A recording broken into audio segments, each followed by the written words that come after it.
जैसे कि आप सबको विदित है, आज हम लोग मैथिली लिपि के ऊपर चर्चा करेंगे अप्रकाशित पांडुलिपियों के विषय में। तो अभी ये वैदिकाचार था, लोकोचार में भगवती के गीत, उसके बाद हम गोस्वामी गीत के साथ ही हम शुरू करेंगे। जय जय भैरवी असुर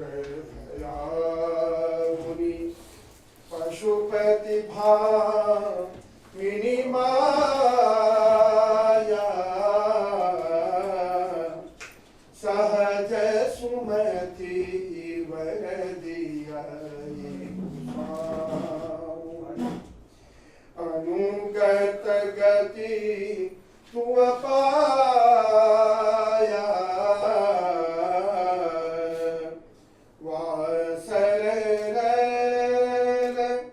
सवासन शोभित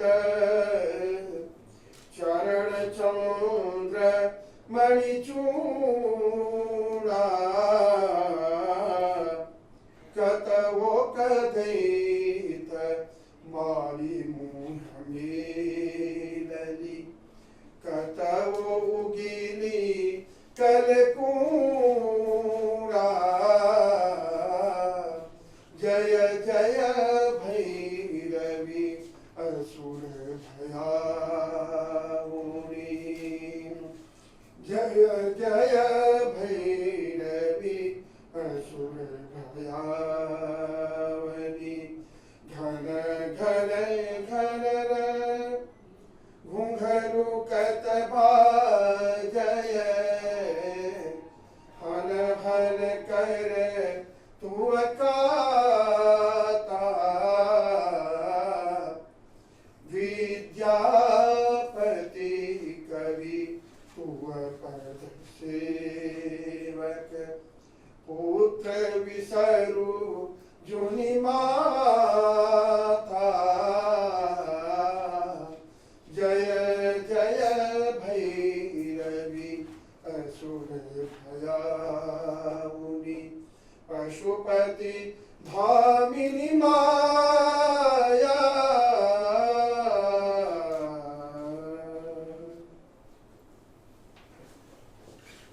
सर्वेभ्यो नमो नमः।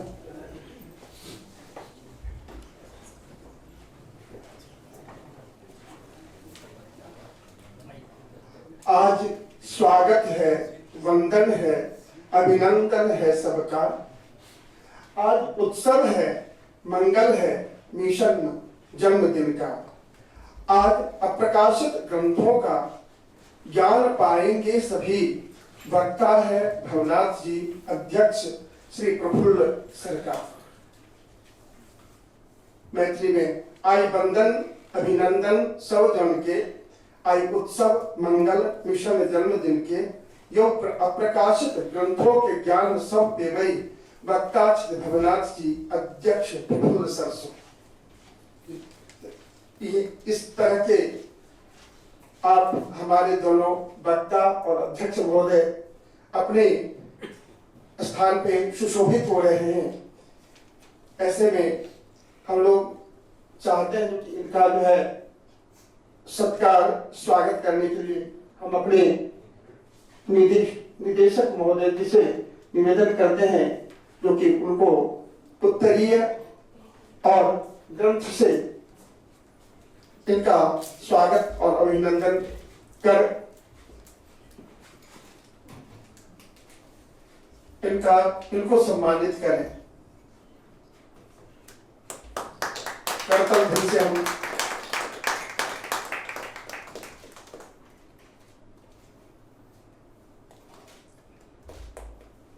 अब प्रोफेसर श्री प्रफुल्ल सर जी का स्वागत अभिनंदन। कल जो है मिशन के वार्षिकोत्सव में सम्मान हुआ था। आज मैथिली लिपि के एक अध्यक्ष पद के लिए आपको सम्मानित किया जा रहा है। यह मिशन का गौरव है। आपको तो एक बार दो बार क्या कहे, जितने बार भी आपको सम्मान किया गया वही कम है। इसलिए हम लोग का जो सम्मान है यह अब इसको हम यही समाप्त करते हुए अब जो है इस सत्र की जो आरंभ हो रही है वह 11:10 पर सत्र की समाप्ति की पूरी घोषणा है। तो इसलिए अभी आप लोगों को हम अधिक समय न लेते हुए आप जो है अपने वक्तव्य को ही प्रारंभ करें तो ही उचित होगा।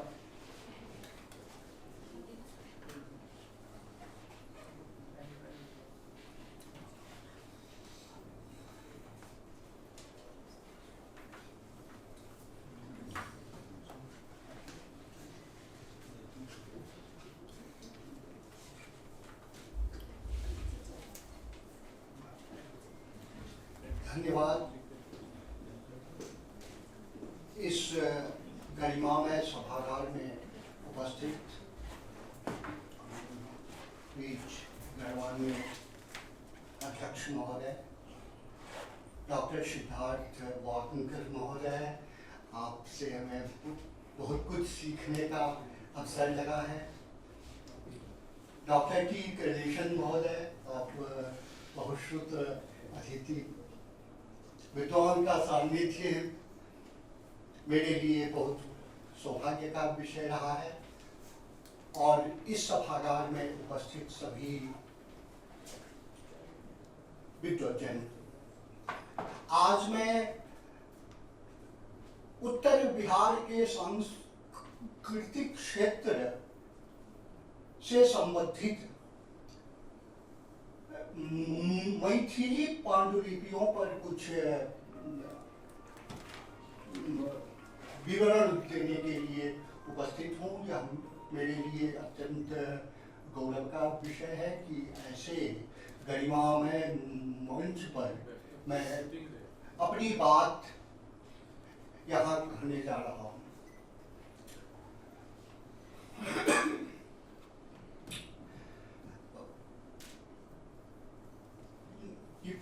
यदि हम महाभारत कालीन भारत के 16 जनपदों को देखें तो उसमें एक विदेह जनपद है। इस विदेह जनपद में दक्षिण में गंगा, उत्तर हिमालय, पश्चिम गंडकी और पूर्व कोशिकी नदी है। तीन और नदियों से घिरा हुआ यह क्षेत्र उत्तर हिमालय की दुर्गम श्रृंखलाओं से संरक्षित क्षेत्र ज्ञान विज्ञान की परंपरा में अति महत्वपूर्ण नहीं है। हम यदि वैदिक काल को देखें तो यहाँ पर शुक्ल यजुर्वेद की शाखा का संपादन हुआ था। महर्षि याज्ञवल्क्य ने जनक के दरबार में इसका संपादन किया था और उन्होंने ही शतपथ ब्राह्मण का संपादन किया था। 4 अध्याय शांडिल्य के द्वारा संपादित किए गए और वेदांत का मूल ग्रंथ बृहदारण्यकोपनिषद इसी मिथिला क्षेत्र की देन है। वहां से लेकर 18वीं 19वीं शताब्दी तक ज्ञान की जो अव्याहत परंपरा चली है, उस परंपरा में अनेक ग्रंथ लिखे गए हैं। वेदांत के उद्भव के संबंध में तो मैं कह ही चुका हूं कि शतपथ ब्राह्मण और बृहदारण्यकोपनिषद जैसे ग्रंथ इस क्षेत्र में संपादित हुआ है, रचित हुआ है।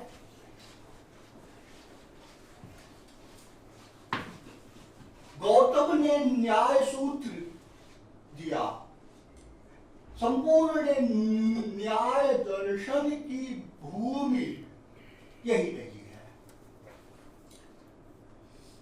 इसी क्षेत्र से मंडन मिश्र हुए जिन्होंने वेदांत और मीमांसा पर ग्रंथ लिखा।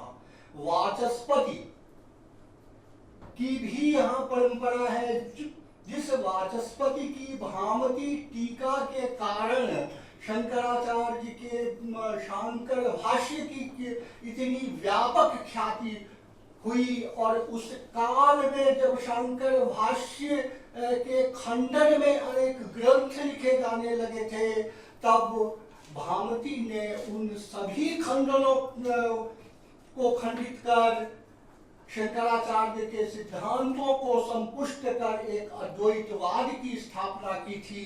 अतः हम कह सकते हैं कि शंकराचार्य के उस अद्वैतवाद की स्थापना में इस मिथिला क्षेत्र का भी यत्किंचित योगदान रहा है।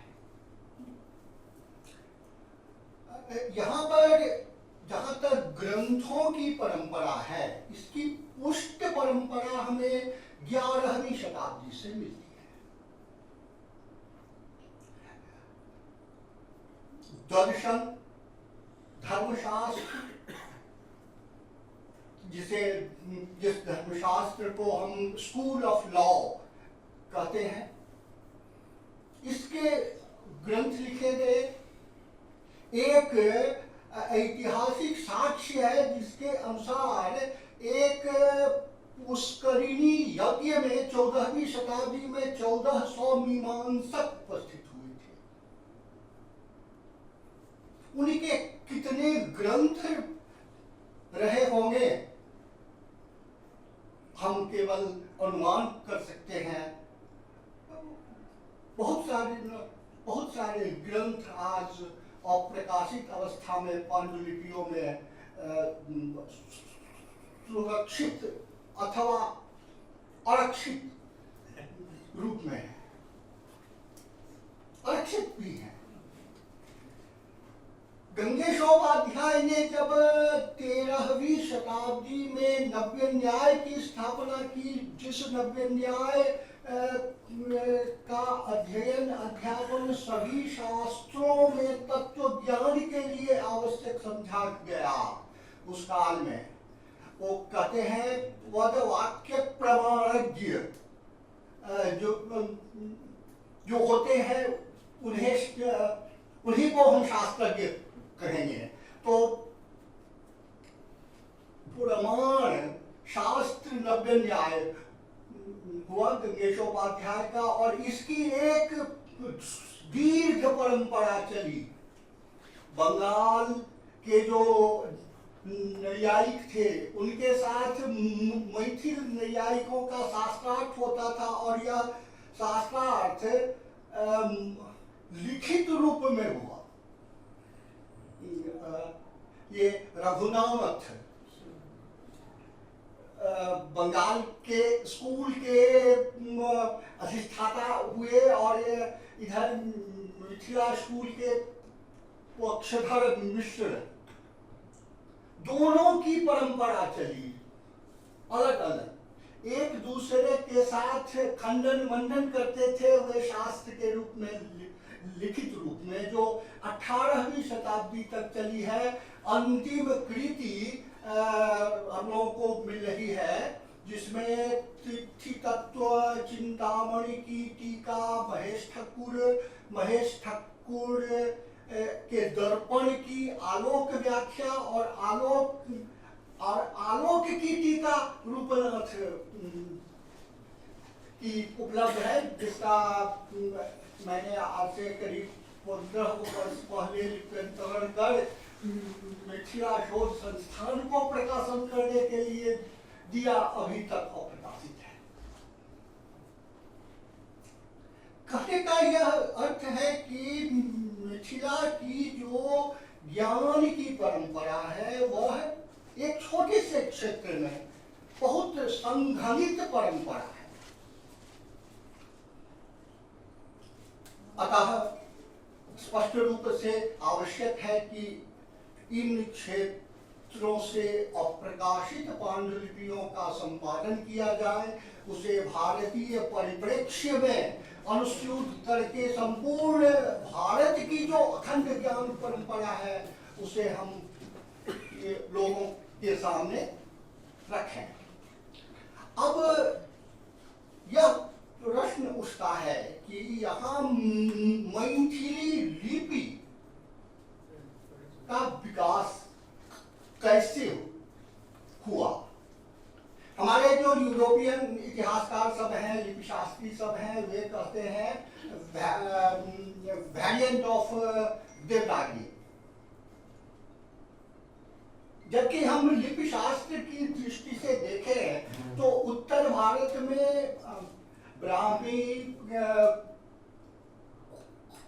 कुटिल लिपि, सिद्ध मातृका लिपि, वहीं पर दो शाखा आ गई है।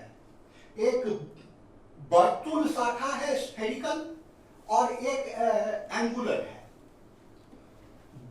वर्तुल शाखा में देवनागरी का विकास हुआ और एंगुलर में मिथिलाक्षर, बंगला, असमिया, उड़िया तक एंगुलर स्क्रिप्ट है वो, जिसके नीचे वाले भाग में हम एंगल देखते हैं और उसी का हमें देवनागरी में स्फेयर मिलता है। लेकिन गुरु जी ये ओडिया लिपि जो है उसमें साउथ मतलब दक्षिण और उत्तर दोनों का सम्मिश्रण है। हाँ, सम्मिश्रण है। उसकी जो शिरोरेखा है वह दक्षिण भारत से सम्मिश्रित होकर के आई है, वो गोल मोल, और जो आधी नीचे वाली हिस्सा है वो उत्तर भारतीय है। तो वही आधी नीचे वाली जो है वो एंगुलर शेप में है, लेकिन इसलिए देवनागरी का जो वर्तमान रूप है उससे एकदम भिन्न है। हालांकि उत्साह में लोग यह कहते हैं कि ललित विस्तर में विदेह लिपि है,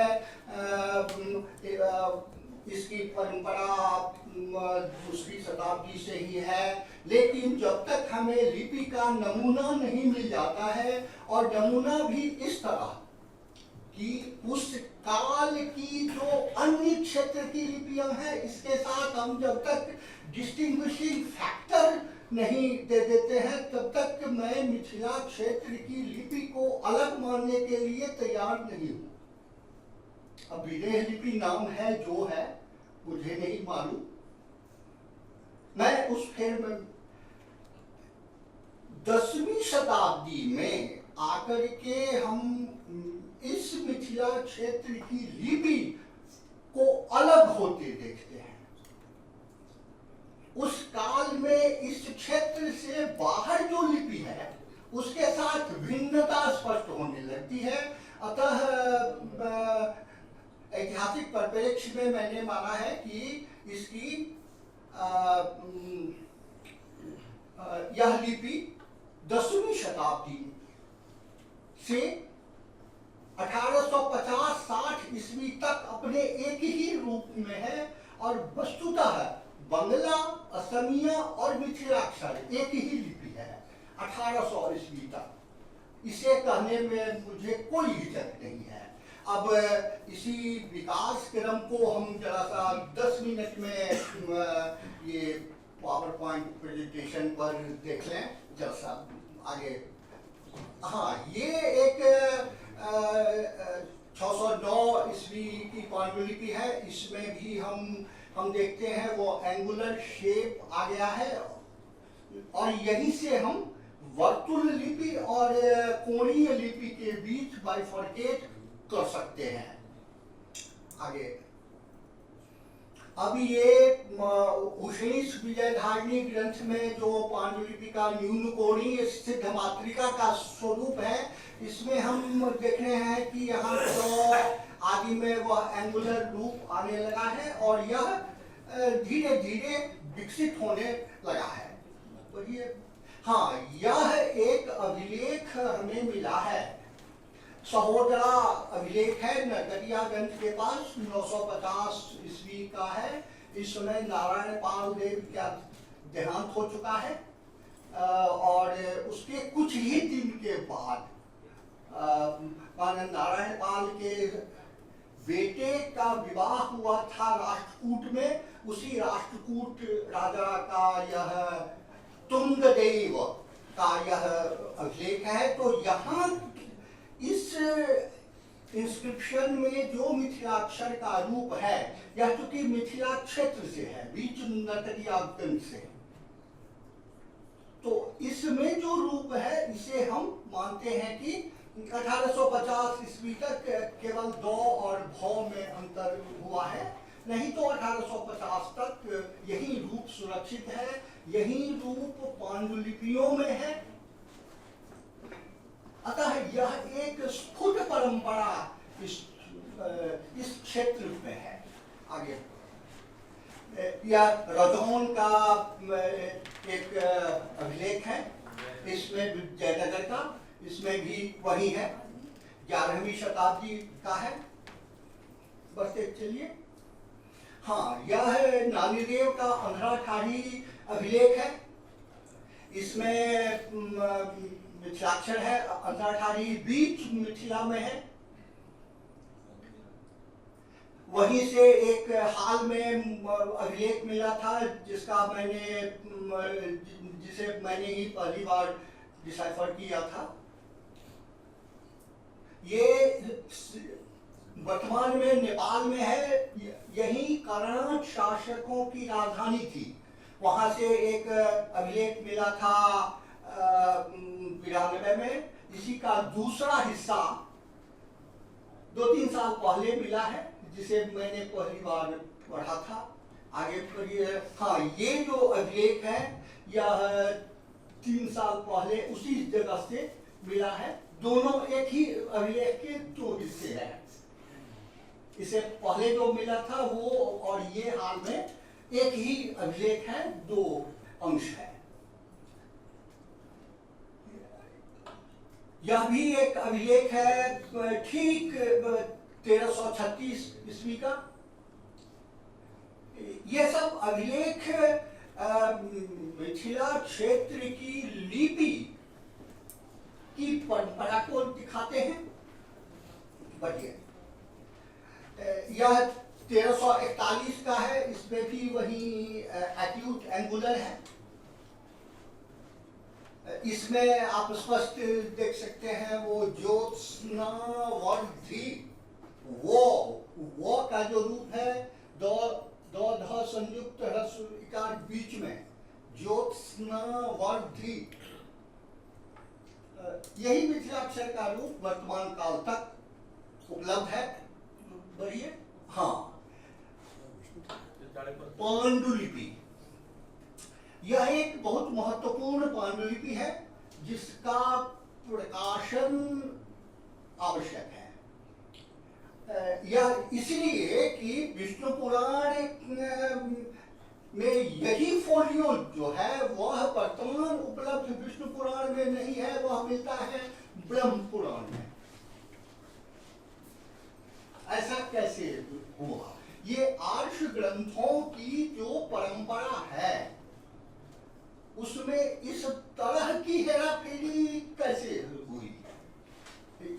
फोलियो का जो कंटेंट है वो आज विष्णु पुराण में उपलब्ध नहीं है। वर्तमान में छोटा सा विष्णु पुराण उपलब्ध है, जबकि इस मैन्युस्क्रिप्ट में कम से कम उससे दूना अंश है। यह वर्तमान में बिहार सर्च सोसाइटी के संग्रह में उपलब्ध है, डिजिटाइज हो चुका है। आगे बढ़िए, उसी का ये डिजिटाइज कॉपी का फोटो लिया है मैंने। आगे बढ़िए, भागलपुर विश्वविद्यालय में यह एक अमरकोश की व्याख्या है जो अभी तक अज्ञात है। मैं आज से 2014 में वहां पर मैं वर्कशॉप में गया था, आप भी थे उसमें, उसी में मैंने ये फोटो उनसे लिया था। वहां पर अमरकोश की टीका है और स्थानीय भाषा में उसके संस्कृत के हर एक शब्द के पर्याय दिए गए हैं। तो वर्नाकुलर स्टडी के लिए यह अमरकोश की टीका बहुत महत्वपूर्ण है, इसका प्रकाशन होना चाहिए। बढ़िए आगे, यह बेगूसराय संग्रहालय में उपलब्ध है, हरिवंश पुराण की प्रति। इसमें इसके 2-3 फोलियो को मैंने पढ़ करके देखा था और वर्तमान उपलब्ध पाठ से मिलाया था, तो काफी पाठांतर हैं। आज यदि कोई हरिवंश का क्रिटिकल एडिशन निकाला जाता है, हालांकि एक बार आ गया है, तो उसके लिए ये महत्वपूर्ण होगा। आकार में ये बड़ा लगता है, वर्तमान उपलब्ध हरिवंश से अधिक सामग्री इस पांडुलिपि में है। तो आलोचनात्मक संस्करण के लिए इसे एक बार देखा जा सकता है, क्योंकि ये 17वीं शताब्दी का है। अब देखिए, मिथिलाक्षर की जो स्थिति रही है कि काशी में लिखित एक व्यवस्था पत्र है जिसमें अनेक व्यक्तियों ने देवनागरी के बीच में अपना हस्ताक्षर किया है मिथिलाक्षर में। हमारे जो पंडित काशी में रहते थे वे केवल मिथिलाक्षर ही जानते थे, देवनागरी नहीं जानते थे। और यह स्थिति 20वीं शताब्दी तक मेरे चाचा जी पंडित शक्तिनाथ झा मिथिलाक्षर ही जानते थे, देवनागरी नहीं। यह एक स्कल्पचरल एविडेंस है जिस पर पूरी वर्णमाला लिखी गई है। यंत्र है शैव, ये शिवलिंग जमुथरी एक गांव है झंझारपुर ब्लॉक में, उसमें जो महादेव का मंदिर है उसकी जलधरी के चारों ओर ये यंत्र है जिस पर सारी वर्णमाला है। आगे बढ़िए, अब एक ये देखा जाए, इस तरह की पांडुलिपियां मिथिला क्षेत्र में उपलब्ध है। 1724 ईस्वी की पांडुलिपि है, किरातार्जुनीयम की व्याख्या किरात चंद्रिका है, महामहोपाध्याय पीताम्बर। ये 15वीं शताब्दी में भैरव सिंह के दरबार में थे। 1460 से 1490 के बीच इनका काल है और यह व्याख्या अप्रकाशित तो है ही, अज्ञात भी है।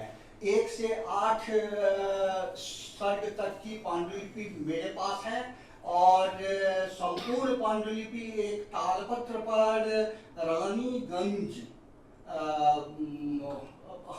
रानीगंज फाजिशगंज के पास है, वहाँ एक गांव में है, मेरा बनाया हुआ कैटलॉग है। आगे अब मैं जो कह रहा था कि 10वीं शताब्दी से जो मिथिलाक्षर की अव्याहत परंपरा चली है वह 1837 ईस्वी के अभिलेख में हम वही रूप देखते हैं। यही रूप समग्र पांडुलिपियों में है, लेकिन 1850 ईस्वी के बाद की जो पांडुलिपियां हैं उसमें अक्षर का रूप बदल गया है, क्योंकि बंगाल से प्रकाशित पुस्तकों का, छपी हुई पुस्तकों का प्रभाव पड़ा। हम बहुत सारे ग्रंथ मिथिला क्षेत्र में पढ़े गए तो अक्षर के रूप बदलते गए। आज जो मिथिलाक्षर का रूप है वह बिल्कुल अलग हो चुका है।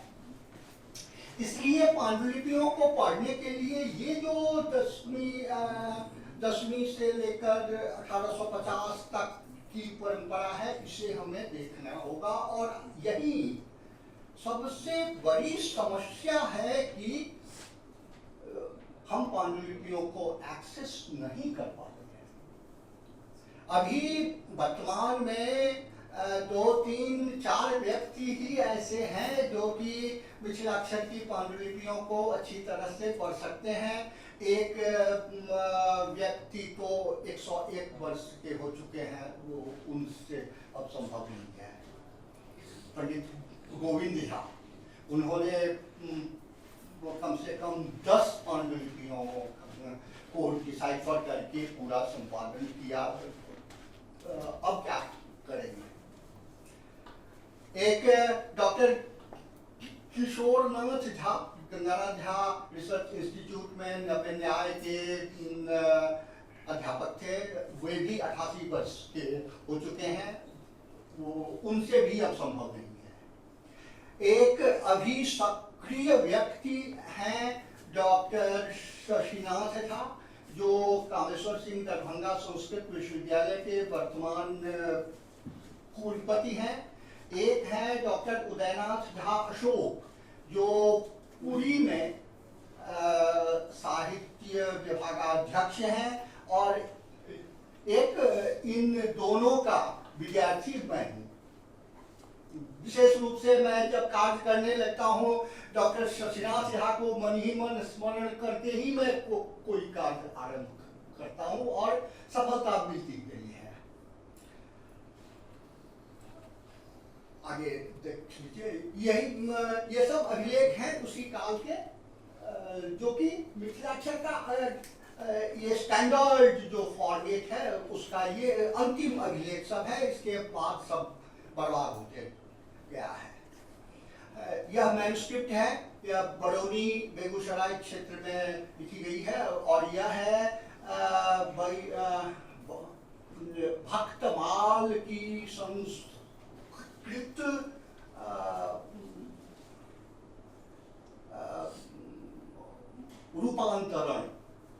रूपांतरण ही नहीं, रीराइट कर सकते हैं। भक्तमाल के आधार पर ही इन्होंने 18वीं शताब्दी में इस ग्रंथ की रचना की थी। ये प्रकाशित है राष्ट्रीय संस्कृत संस्थान से, लेकिन इस पांडुलिपि से जब मिलाते हैं तो प्रकाशित प्रति चरण वर्ण अशुद्ध है, अपपाठ है। इसका उपयोग करके इसे फिर संपादित करना आवश्यक लग रहा है। अब ढेर सारी पांडुलिपियां हमें मिलती है जो मैथिली भाषा के गीत हैं। मैथिली भाषा में आयुर्वेद के ग्रंथ भी हमारे यहाँ बहुत सारे मिलते हैं, छोटे बड़े मझोले, विशेष रूप से आयुर्वेद और ज्योतिष पर। वहाँ की स्थानीय भाषा में बहुत सारी पांडुलिपियां हैं जिन्हें आज तक लोगों ने नेग्लेक्ट किया है। गीत के कुछ संपादन हुए हैं, लेकिन शास्त्र के जो भाषा के ग्रंथ हैं उन्हें लोगों ने नेग्लेक्ट किया है। संस्कृत के पंडितों को इसके लिए मैं दोषी मानता हूँ। उनका भाव का उनका बस नहीं है, उनका ज्ञान का बस नहीं, वहाँ के स्थानीय व्यक्ति जिनकी अपनी भाषा है कहते हैं तो संस्कृत चाहिए मुझे, जबकि यह महत्वपूर्ण है। मातृभाषा तो है ही, जबकि यह महत्वपूर्ण है। इन ये रघुनंदन दास का जो संपादन हुआ है वो हाल में 2 साल पहले। आगे पढ़िए। महावैयाकरण दीनबंधु झा का हस्तलेख ये कैसे बदल गया है, 1850 के बाद मिथिलाक्षर का रूप कैसे बदल गया है बंगला लिपि के कारण। हाँ बढ़िया, ये देखिए, ये मिथिलाक्षर की पांडुलिपियों की एक दुस्थिति है। अनिर्बाण जी इसे देखिए, ऐसी दुस्थिति है, ये पंजी के ग्रंथ हैं, जीनियोलॉजिकल रिकॉर्ड्स हैं जो 14th सेंचुरी से आज तक कंटिन्यूड है। ये कहाँ है? ये सौराठ गांव है जिसमें पंजीकारों का ही वह गांव है। वहां पर घर घर में इस तरह के संग्रह हैं जो मिथिला क्षेत्र के प्रत्येक व्यक्ति के, प्रत्येक परिवार का ये जीनियोलॉजिकल रिकॉर्ड है, लिखित है सब। इतना ही नहीं, ये इसकी विशेषता है कि इसमें एक व्यक्ति के परिचय में 6 सूचनाएं हैं। पिता की सूचना है, मातामह की सूचना है, उस व्यक्ति के मातामह की सूचना है, उस व्यक्ति के माता के मातामह की सूचना है, और इन तीनों के गांव के नाम, मूल के नाम, गोत्र नहीं है। गोत्र तो कन्फिगर है कि इस मूल के होंगे तो वो गोत्र के। तो ऐसी भी मान्यता है कि 14वीं शताब्दी में जब यहाँ पर बाहरी आक्रमण हुआ था हरसिंह देव के काल में, तो बहुत सारे बाहर के जो विधर्मी समुदाय के थे वे लोग यहाँ छुप छुप करके बसने लगे थे। जो समस्या आज रोहिंग्या की समस्या है वही समस्या मिथिला में हुई थी, और उसे रोकने के लिए राजा की ओर से इस तरह के जीनियोलॉजिकल रिकॉर्ड्स स्थापित किए गए। आज का जो आधार कार्ड बनने की प्रक्रिया है परिचय के लिए, वो 14वीं शताब्दी में ये हुआ था, और उसके बाद से लेकर आज तक वो लेखन परंपरा चलती है। मुझसे 24 पीढ़ी ऊपर के जो व्यक्ति बीजी पुरुष थे, वहां से लेकर मेरे तक पूरा नाम मेरे पास उपलब्ध है। तो मिथिला के इतिहास लेखन का यह एक महत्वपूर्ण सोर्स है। इसलिए मिथिला में जब हमें किसी व्यक्ति के नाम मिलते हैं तो नाम के साथ मूल मिल जाता है।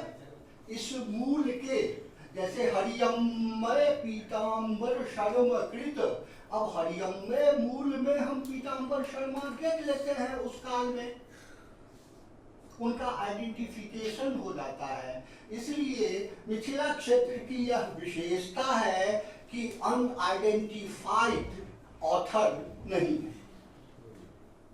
जिनकी रचना मिलती है उनका आइडेंटिफिकेशन हो जाता है, उनका काल निर्णय हो जाता है, क्योंकि जीनियोलॉजिकल टेबल से हम लोग पीरियड निकाल लेते हैं।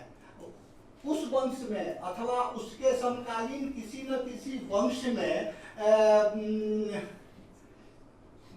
इपॉक पर्सन तो कोई मिल ही जाते हैं जिनका काल अन्य सोर्स से मालूम है, तो उससे हम लोग गणना करके सबका परिचय, सबका काल निर्धारित कर लेते हैं। यह मिथिला क्षेत्र की अपनी अंदरूनी विशेषता है।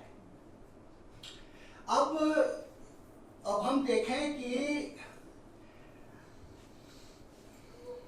वहां पर एनएमएम ने जो वहां अपना डाटाबेस तैयार किया है, उसमें सबसे बड़ी समस्या है कि पांडुलिपियों का आरंभ और अंत ये नहीं लिखा गया है। एक ही नाम के अनेक ग्रंथ हैं। अब हम यह निर्णय कर पाने की स्थिति में नहीं है कि कौन ग्रंथ अप्रकाशित है, कौन प्रकाशित है, जब तक हम पांडुलिपियों के कोलोफोन को नहीं देखेंगे, उसके इंटरनल कोलोफोन्स को नहीं देखेंगे, तब तक संपादक निर्णय करने की स्थिति में नहीं है कि एलएमएम के डाटाबेस में जो जिन पांडुलिपियों का नाम है वो प्रकाशित हैं या अप्रकाशित हैं। इसी संदर्भ में निदेशक महोदय ने ये निर्णय लिया है जी। जो भी हमें पांडुलिपियों का अब कंजर्वेशन होगा, अब डॉक्यूमेंटेशन होगा, उसके शुरू और अंत के दो पृष्ठ का जो है उसका जो है एक स्कैनिंग कॉपी जो है एलएमएम का पास होना चाहिए। इसके लिए मैं बहुत बहुत धन्यवाद, पूरी टीम को मैं धन्यवाद देना चाहूंगा और यह बहुत आवश्यक कार्य होगा। डिस्ट्रीब्यूट कैटलॉग का मिनिमम प्रतीक्षा यही है कि वो बिगिनिंग लिखे और कोलोफोन लिखे, पुस्तिका लिखे, नहीं तो डिस्ट्रीब्यूट कैटलॉग कैसे? श्रीमंत उसमें केवल पुस्तिका लिखने की बात नहीं है, अभी एलएमएम से जो निर्णय लिया गया है उसके दो पृष्ठ का जो है हम बिल्कुल कॉपी ही उसके साथ संलग्न होगा और उसके पास जो है वो ऑथर इत्यादि का नाम होगा। धन्यवाद। तो अब हम देखते हैं कि आखिर कार्य की दिशा क्या होगी। हमें अन्य साक्ष्यों के आधार पर यह पता चलता है कि कालिदास के जितने ग्रंथ हैं, मेघदूत, कुमार संभव, ज्ञान शाकुंतलम, इन तीनों पर टीकाएं उपलब्ध हैं। मेघदूत पर 6 टीकाओं की रचना मिथिला क्षेत्र में हुई है जो हमें अंतःसाक्ष्य और बहिर्साक्ष्य के आधार पर मिलते हैं। अंतःसाक्ष्य हमारे यहाँ की जो पांडुलिपियां मिलती हैं जिनमें खास करके जगतधर एक विख्यात टीकाकार हुए हैं जिन्होंने न केवल कालिदास के साहित्य पर बल्कि मालती माधव की व्याख्या है, गीत गोविंद की व्याख्या अप्रकाशित है सर, अभी कर रहे हैं। अच्छा आप कर रहे हैं, बात का तो बहुत जी और उनकी एक व्याख्या वासव दत्ता पर मिलती है, वो तो खैर प्रकाशित है, निर्णय सागर वासव दत्ता प्रकाशित है। वो मेंशन नहीं किया है जो इसमें टीका ने, ये जो किताब है ना मालती माधव का, मालती माधव में ये है कि दरअसल हमारे यहाँ जो जगतधर की व्याख्या के साथ पांडुलिपि मिलती है उसका जो कोलोफोन है वही और मंगलाचरण है वो प्रकाशित प्रति में उपलब्ध है। निर्णय सागर से जो प्रकाशित हुआ है वासव दत्ता और माधव गीत गोविंद अप्रकाशित है जो कर रहे हैं सर, हमारे लिए बहुत आह्लाद का विषय है। इसके अतिरिक्त एक टीका मेरे पास है, गीत गोविंद की टीका, जिसमें रचनाकार का नाम नहीं है लेकिन उन्होंने संगीत शास्त्र की दृष्टि से ही पूरी व्याख्या की है। अज्ञात रचनाकार नहीं तो 16 मेरे पास जो पांडुलिपि है उसका लिपिकाल ही 1648 है, तो वो प्राचीन है क्योंकि राणा कुंभा तो बाद के है। हाँ तो जी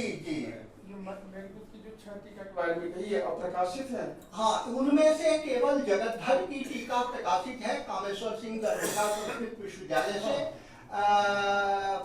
दिवाकर की टीका उपलब्ध है MRI में, मिथिला रिसर्च इंस्टीट्यूट में। असम में भी है लेकिन वो असमी लिपि में है तो नहीं तो असमी तो मैं भी पढ़ लूंगा सर, मुझे डिजिटल कॉपी मिल जाए बड़ी कृपा होगी सर। दरअसल हमारे यहाँ कालिदास महोत्सव आरंभ हुआ है 3-4 वर्ष से।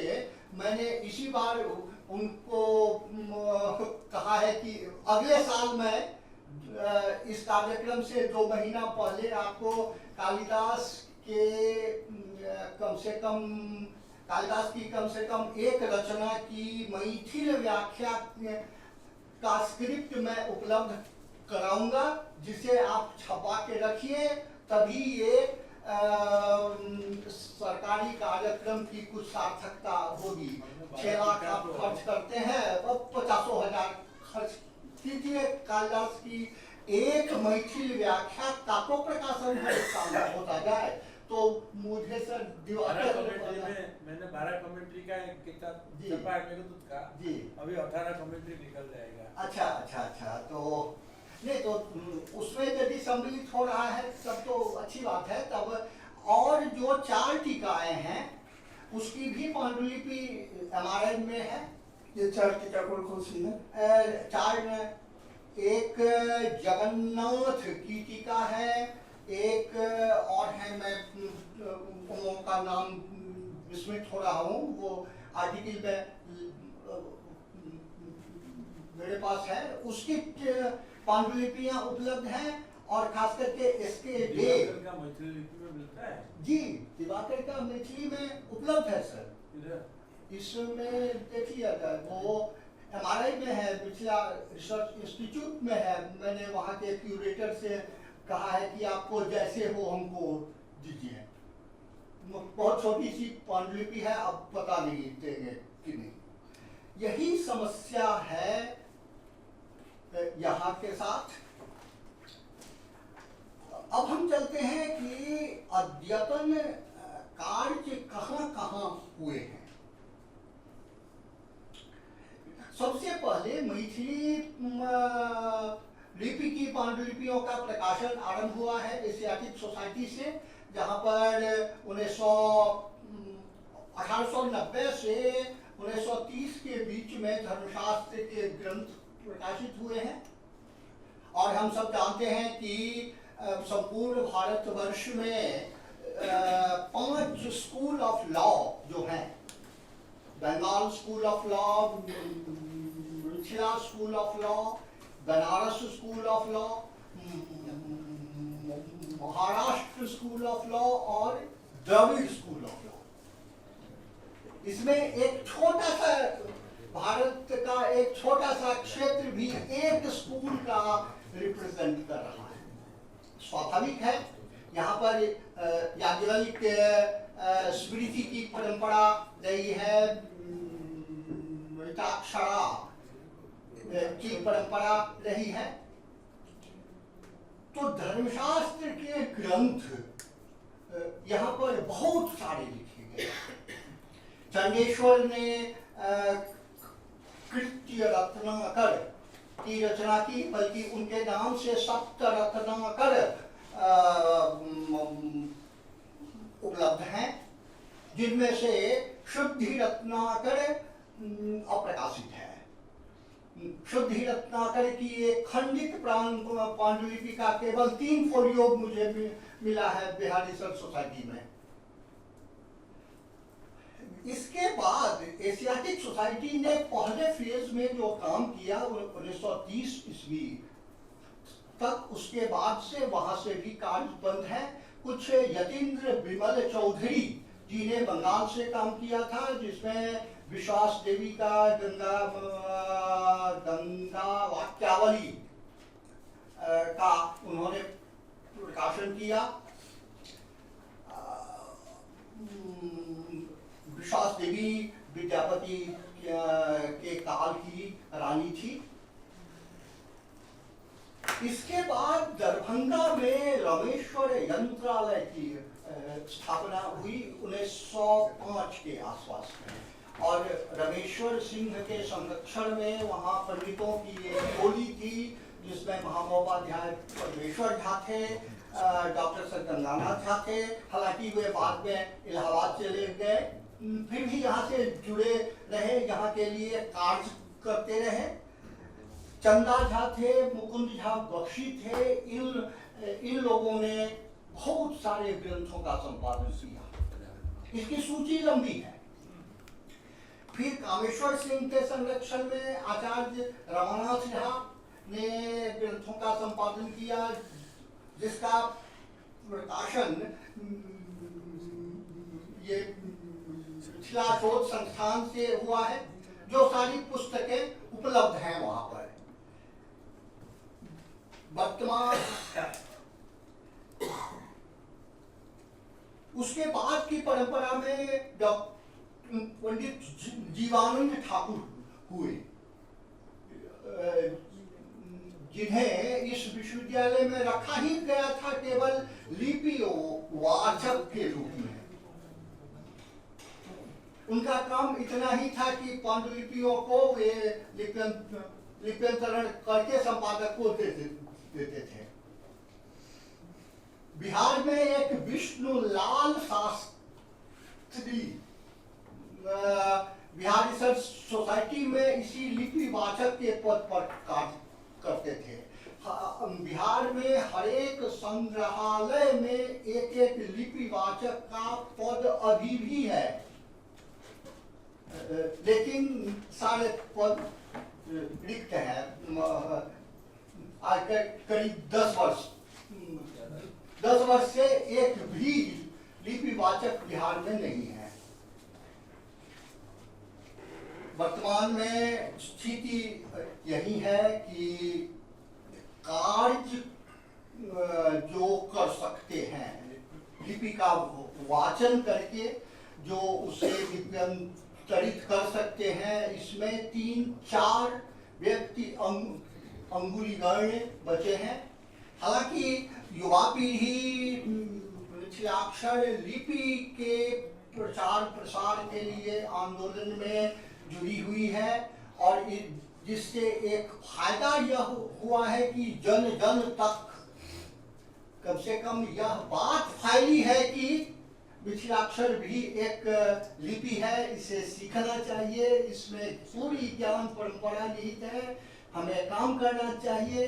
लेकिन अभी तक वे लोग उस स्तर पर नहीं पहुंच सके हैं। आवश्यकता है कि ये जो नई पीढ़ी आई है, जागरूकता लेकर के इन लोगों को विधिवत प्रशिक्षण दिया जाए और लिपि हो, वाचन का कार्य हो। चूंकि वहाँ की जो लिपि है वह अभी जीवित नहीं है, हम इसी शब्द का प्रयोग करेंगे, क्योंकि देवनागरी हर कार्य में देवनागरी उपलब्ध है। इसलिए लिपि हो, वाचक हो, जिनका कार्य हो केवल वो डिसाइफर करके लिप्यंतरित करके देते जाएं और संपादक अपना करें। जहाँ संदेह हो, लिपि वाचक की परंपरा में मैंने वो पांडुलिपि भी देखी है की पताका की, जो विष्णुलाल शास्त्री जी ने लिप्यंतरित करके दी थी। जहाँ उनको पढ़ने में संदेह हुआ, वहाँ उन्होंने वैसी ही आकृति बना करके अंडरलाइन करके छोड़ दिया। ये स्थापित शैली रही है, और तब संपादक अपना पढ़ेंगे, वो अर्थानुसार रिस्टोर कर लेंगे, अथवा मूल पांडुलिपि देखेंगे तो आज इस क्षेत्र की वह विशाल ज्ञान परंपरा को संरक्षित करने के लिए सामूहिक स्तर पर कार्य करने की आवश्यकता है। चैलेंज है कि जो जहाँ भी पांडुलिपियाँ संरक्षित हैं बिहार में, और गंगानाथ झा रिसर्च इंस्टीट्यूट में हो, चाहे सरस्वती भवन पुस्तकालय में बनारस में हो, वहाँ एक्सेस होने में दिक्कत नहीं होती है, लेकिन बिहार में देखने नहीं देते हैं। मैं अगस्त संहिता का संपादन कर रहा था, कामेश्वर सिंह दरभंगा संस्कृत विश्वविद्यालय में गया कि आप हमको 1 घंटा के लिए देखने दीजिए, 2-3 जगह हमें देखना है आपकी पांडुलिपि से। हमें नहीं दिया गया, देखने के लिए नहीं दिया गया वहाँ लाइब्रेरी में। कहाँ से? कामेश्वर सिंह दरभंगा संस्कृत विश्वविद्यालय में आपको भी नहीं दिया? नहीं देखने मेरी प्रति तैयार थी, 4 पांडुलिपियां मिली थी हमें बनारस से, 2 प्रकाशित प्रति भी हमारे पास उपलब्ध थी, एक बंगाल से प्रकाशित थी, उसको भी मैंने एक्सेस कर लिया था, सारा टाइप किया हुआ था। मैं 2-3-4 जगहों पर वेरिएशंस के लिए देखना चाहता था कि मिथिला क्षेत्र की पांडुलिपि में क्या रूप है। मैं दिन भर रह गया वहां पर। क्या कहें, राजनीति है हर जगह, बिहार में राजनीति है और यह एक समस्या है जिससे हम सबको जूझ करके उस ज्ञान संपदा को, उस विशाल ज्ञान संपदा को जगत में फैलाना है। और मैं आप लोगों के साथ हूँ। हाँ, बढ़ाकर और दिखा दीजिए, ये देखिए इस तरह की स्थिति है वहाँ के दरभंगा में पांडुलिपि है, ये आरक्षित अवस्था में है।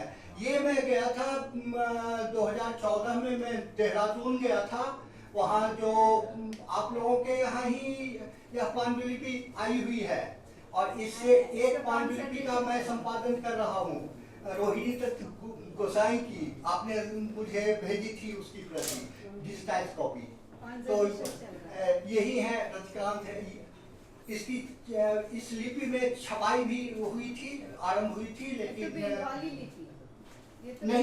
नहीं मिथिलाक्षर है, दरभंगा से छपाई आरंभ हुआ था, लेकिन वो हाँ दिखाइए आगे।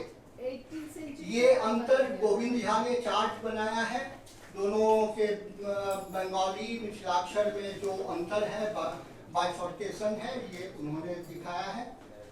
अगर यही चार्ट है, ये तो उपलब्ध है, मैं ये दे दूंगा आप लोगों को। हाँ, ये एक मैं विशेष कहना चाहता था कि मिथिलाक्षर का Unicode font Shri Jack Poona ने मेरे डायरेक्शन में बनाया था, लेकिन अभी तक ये अनपब्लिश्ड है।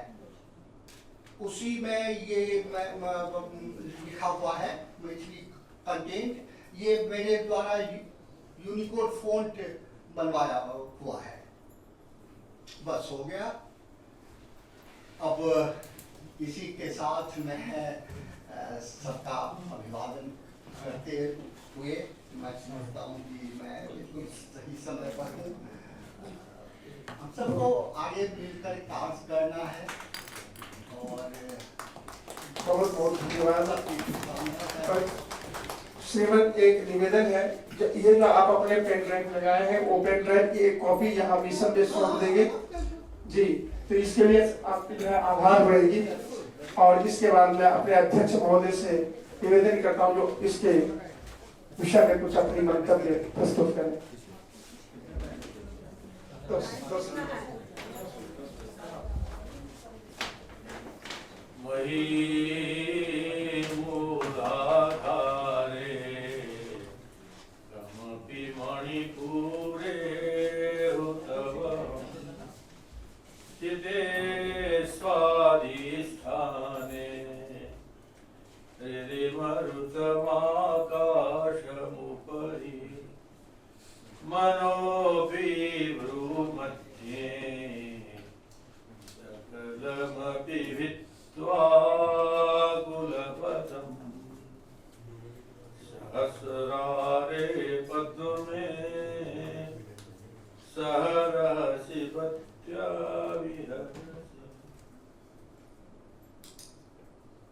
सम्मान्य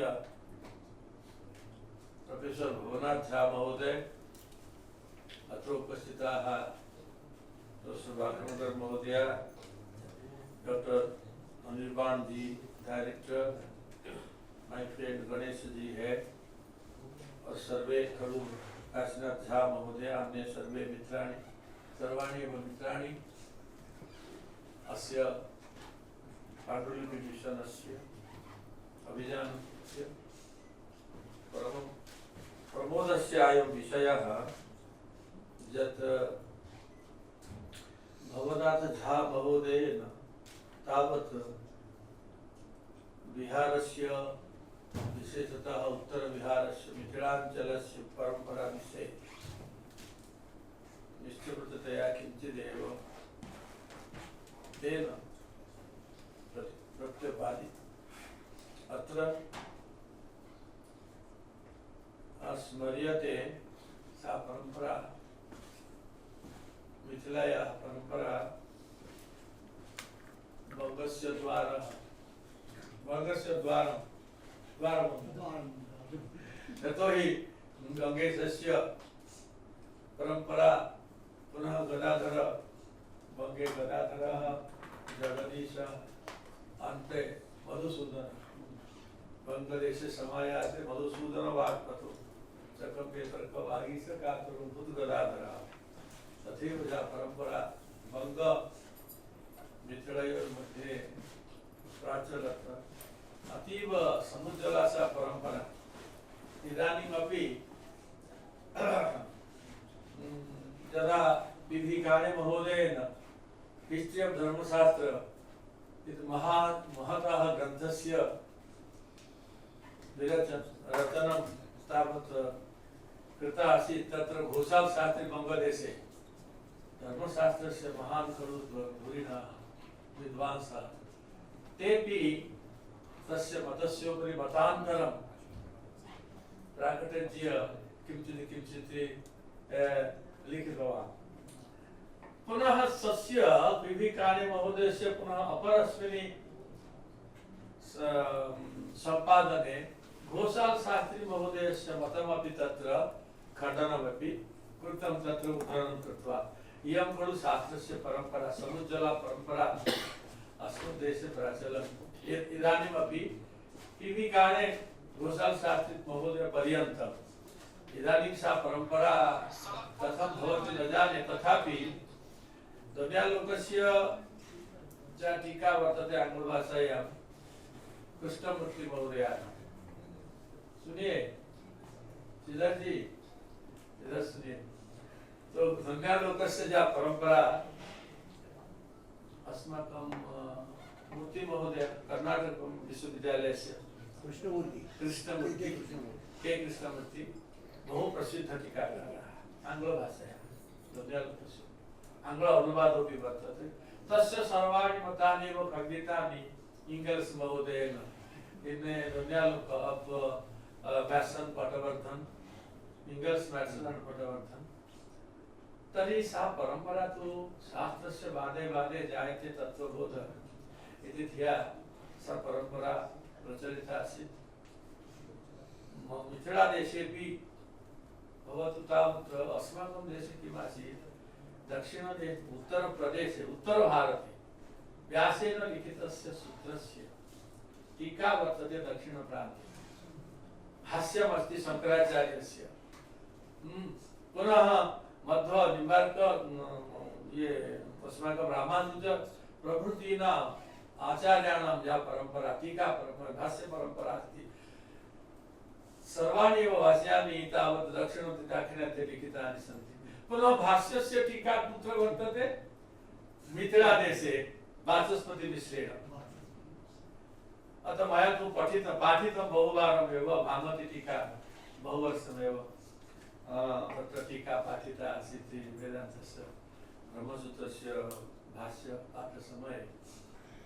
सा समुज्ज्वला परम्परा आसीत्। मिथिलादेशे जनाः तेषां जीवनशैली अतीव सरला आसीत्, बहुत सरला। जेतु विद्वांसः आसन्, वस्तुस्थित्या विद्वांसः, तत्र अतीव सरलाः आसन् एवं शास्त्रचर्चायाम् अतीव धुरन्धराः, बहु धुरन्धराः। तथा तदर्थं तत्र उदयनाचार्यस्य उदयनाचार्य यदा पूरी प्रति गता आसीत्, तत्र बौद्धमतस्य खण्डनं कृत्वा तत्र ईश्वरस्य प्रतिष्ठा, ईश्वरस्य या स्थितिः अस्ति, ईश्वरस्य प्रतिष्ठा तेन कृता अस्ति न्यायकुसुमाञ्जल्या प्रथम आदौ एव। तत्र तेन किम् उक्तं, जगन्नाथमन्दिरे किं प्रसादस्य समयः आसीत्, द्वारं तु तावत् विहितमासीत् तेन उक्तं यत् अरे ऐश्वर्यमदमत्तोऽसि मामेवावमन्यसे अहं तव प्रतिष्ठापकः पुनः बौद्धे समायाते पदधीना तव स्थितिः. See the confidence of the scholar, of the Nayayika who established Ishvara, the so to say the relevance of Ishvara and his establishment is hitherto was such a confident personality. So he established Ishvara and he said to the God himself that I am because unless and until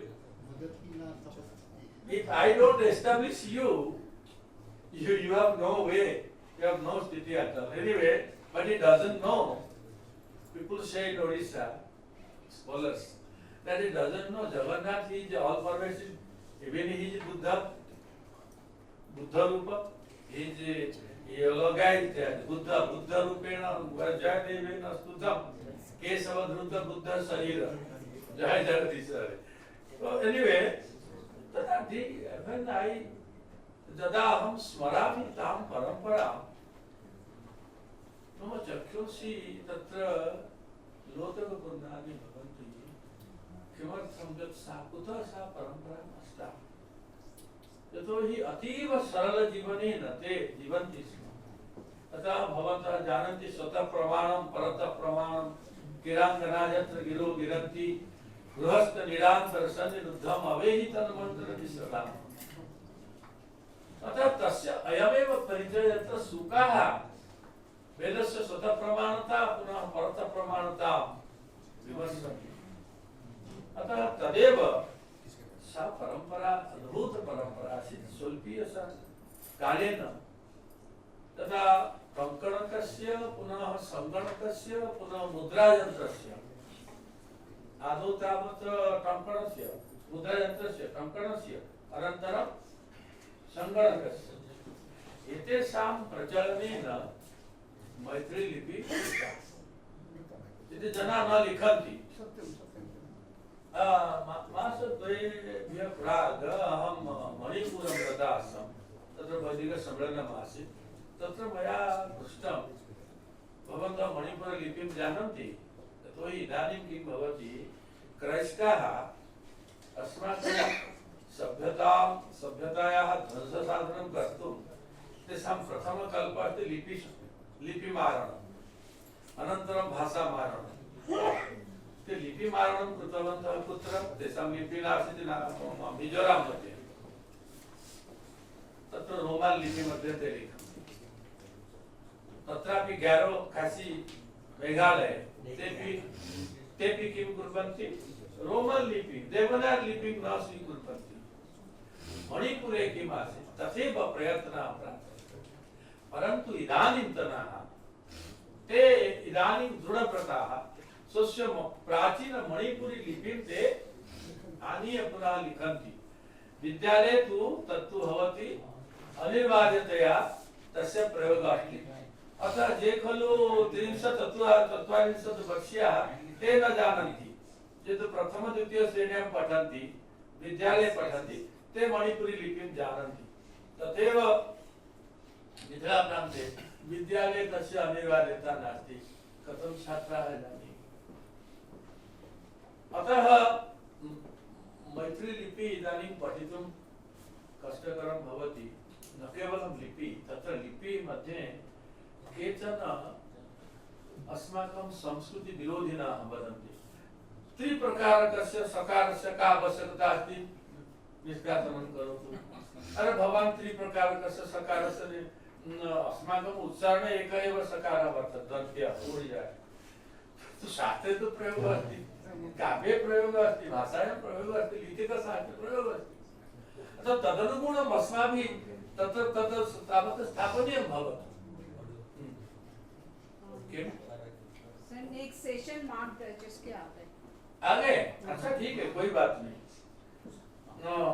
अतः तदनुगुणं मैथिला प्रान्तस्य या परम्परा अस्ति ते यदि स्वयमेव न स्थापयिष्यन्ति, स्वस्य गृहे लिपिं न पाठयिष्यन्ति, तेषां महती परंपरा नश्यतां भविष्यति अतः ते उक्त्वा सर्वेभ्यः विशेषतः अस्माकं महान् खलु अयं विज्ञानराशि लिपि विज्ञानिनः एतेभ्यः धन्यवादान् सर्वेभ्यः धन्यवादान् विज्ञाप्य मम भाषणं समापयामि।